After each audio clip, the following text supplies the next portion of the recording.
तो भगवत कथा हमारी एक चर्चा चल रही है कि इसके अंतर्गत गृहीत चेता राजर्षे आख्यानम यदधि, किसी सगुण साकार और रूप में मेरी मति जाती ही नहीं है, उसमें मेरी बुद्धि कभी जाती ही नहीं है, मगर एक भागवत की कथा और उसमें भी कृष्ण लीला ने मेरा मन चुरा लिया है, मेरा मन को आकर्षित कर लिया है। मैं और कुछ सोच ही नहीं सकता। सनातन सत्य है। भगवान के पास, श्री कृष्ण के पास वैशिष्ट्य में यही था, एक तो उनकी स्वरूप निधि और दूसरा उनकी लीला निधि। सदगुरु भगवान की लीला ऐसी है, वर्षों से गाई जाती है, सुनाई जाती है, मगर आज भी इतनी तरोताजा, आज भी इतनी पकड़ती है। आप कोई पहली बार भागवत कथा सुन रहे, ऐसा तो है नहीं। आपने कई बार सुनी है, कितनी बार कथाओं का आस्वाद लिया है, फिर भी वो स्वाद कम ही नहीं होता। ये भगवान की लीला माधुरी है। बाकी एक नहीं एक स्टोरी को बीजी बार संभळावे એટલે દરેકને બીજી વખત તો બહુ, ત્રીજી વખત તો આપણો મગજ જ જાય, હવે બસ હવે બહુ બહુ કર્યું હતું, બહુ કર્યું। कोई भी वार्ता, कोई भी कहानी, ये ज्यादा से ज्यादा एक दो बार अच्छी लगे, इससे ज्यादा कभी नहीं लगता, कभी नहीं सके। भगवत चरित्रामृत कितने वर्षों से भी आज इतना ही तरोताजा आज भी उसमें वही। ये भगवान का लीला अमृत इतना पावना है और भगवान का स्वरूप माधुर्य इतना प्रसन्न। रोज दर्शन करते हैं ठाकुर का, रोज रोज दर्शन करते हैं, मगर देखो उनके रूप की छवि को, वाह छवि को रसखानी बिलोकत वारत काम कला निधि कोटि। ब्रजरज में हो गए, वृंदावन में हो गए, एक मुसलमान शरीर है। रसखान जी महाराज का ये सवैया है, वाह छवि को रसखानी बिलोकत तो वारत काम कला निधि कोटि। काग के भाग को क्या कहियो, हरि हाथ से ले गयो माखन रोटी। कितना सुंदर प्यारा सा।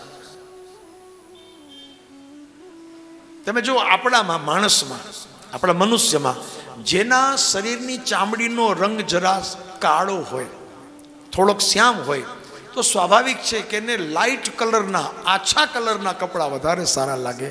જો વધારે કલરફુલ પહેરે તો કોઈ બોલે નહીં, પણ મનમાં બોલે કે ચકલી ફૂલે કે ચડી।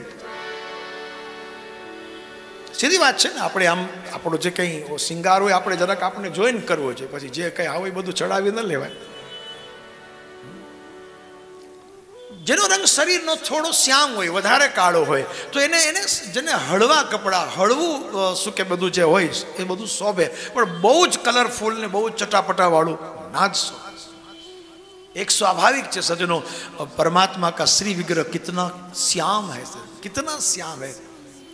भगवान द्वारिकानाथ ने जो, श्रीनाथ जी बाबा ने जो, रणछोड़राय जी ने जो, बांके बिहारी जी ने जो, हाँ आम महाराष्ट्र में पंढरीनाथ जी ने जो, बधा श्री विग्रह केटला श्याम शालिग्राम मांथी बन्या होय, श्याम होय छे, पण छतां एने तमे गमे कलरना कपड़ा वाघा पहेरावो, गमे ते कलरना मैचिंग करो, कॉन्ट्रास्ट करो, गमे ते करो, भगवान कृष्ण परमात्मा ने तमे गमे तेवा तमे वाघा धरावो, एने शोभे शोभे अने शोभे ज। आ भगवाननी रूप माधुरी छे सजनो।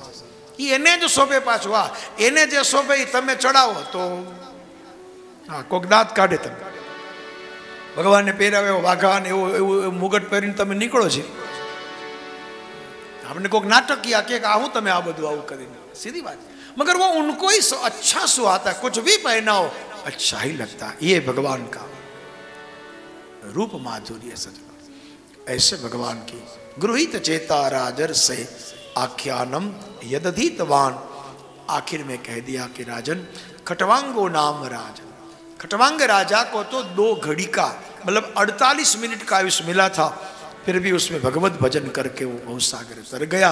तेरे पास तो 168 कलाक है, 168 कलाक है, घणो समय है।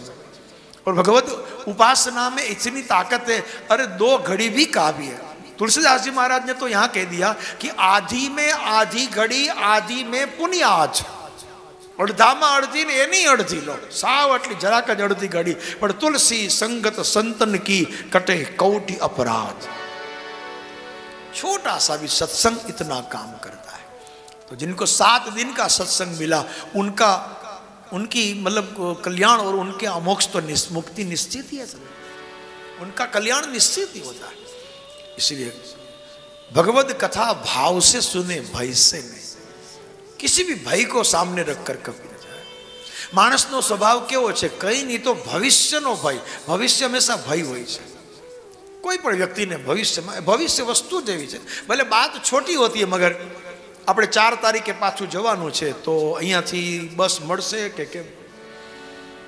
પછી બસમાં બેસી જશું ને રસ્તામાં પંચર પડશે તો શું થશે? આવું થશે તો શું થશે? આ ભવિષ્યનો ભય દરેકને રહેતો જ હોય છે. રસ્તામાં કંઈક થશે તો શું થશે, આમ થશે તો શું થશે?